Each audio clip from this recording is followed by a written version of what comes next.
aking YouTube channel. Ngayon ay maglalagay tayo ng kasi lalagay tayo ng mount sa helmet. Ito yung leftover nung mga yung may issue na na cam na nabili ko. Binigay ko na lang sa anak ko, ginagawa niyang camera. Ito yung mga natira. Ayun nga, napansin ko nga ito yung lagayan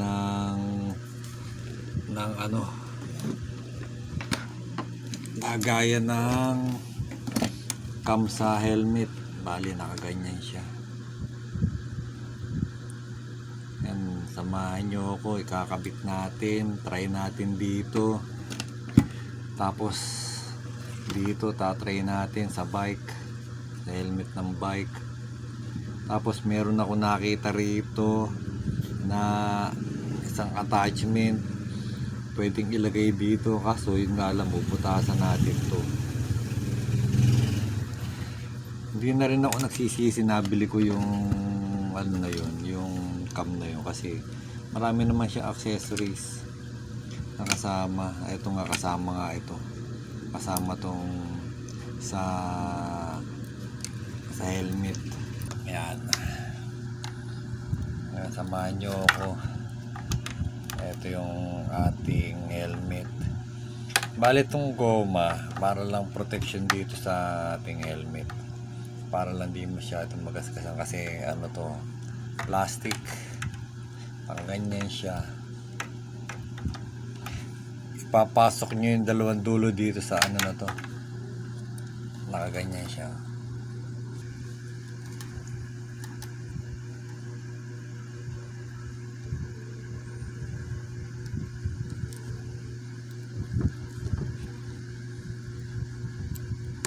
Ayun.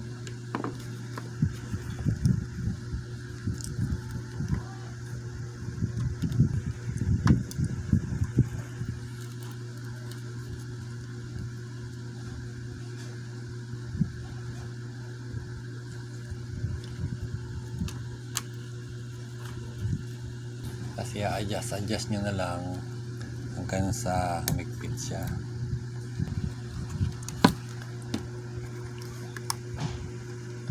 Tignan nyo lang siya. Ngayon na magiging forma niya.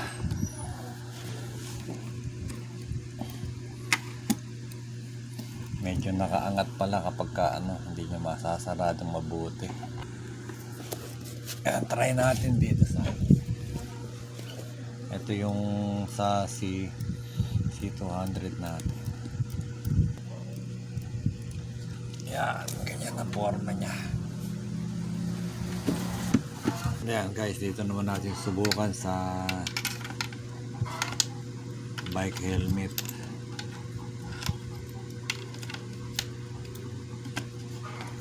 Yan, dito mukhang sakto.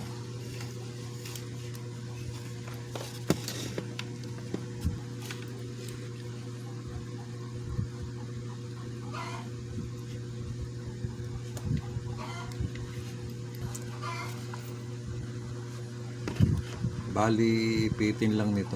Ayan.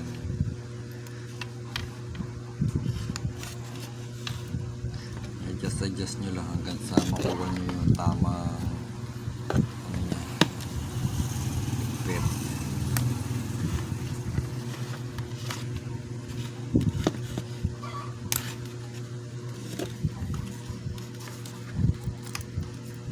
Ayan guys. Ayan na siya. Ayan, malalagay ko na sa helmet, pwede ako magkapote. Ngayon ko lang siya na kasi wala akong makita sa YouTube na yung talagang step by step ang kung paano pag-assemble nito Yan, ko lang mag-isa, naisip ko lang mag-isa kung paano magganyan. Ayan, ngayon yung sinasabi ko naman para dito, Meron ako isang nakita. Eto siya oh. Eto siya. Pwede ko siyang ibutas dito. Yan, bubutas ko siya dyan.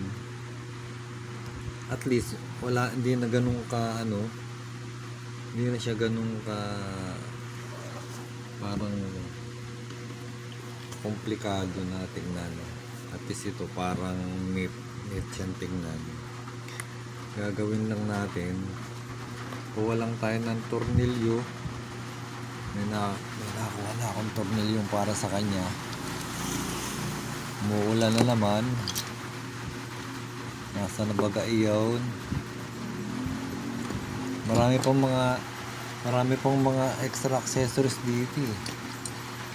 Kaya di rin ako nagsisisi na nakuha ko siya. Ito. Ayan. Ito yung tornilyo.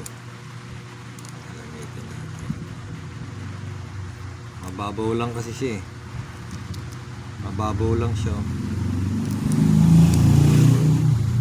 Ang gagawin natin ngayon ay bubutasan natin siya dyan. Dyan.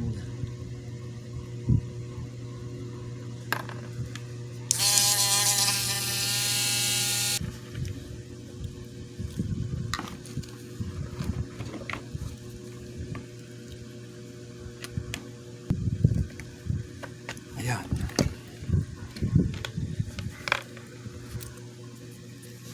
Ayan na guys.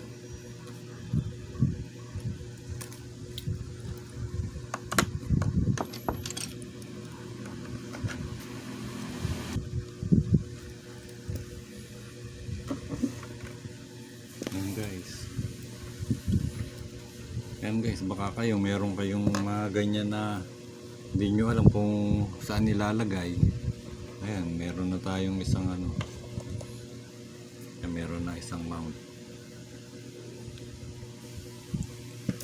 Parang mas gusto ko to kaysa dito sa kasi hindi siya masyadong simple lang pati siya.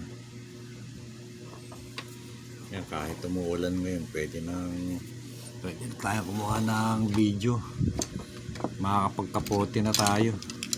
Minsan dala ko yung kapote, hindi ko maisuot dahil hindi ako makakuha ng video. Ayan, sige guys, hanggang sa susunod na video ulit. Thank you.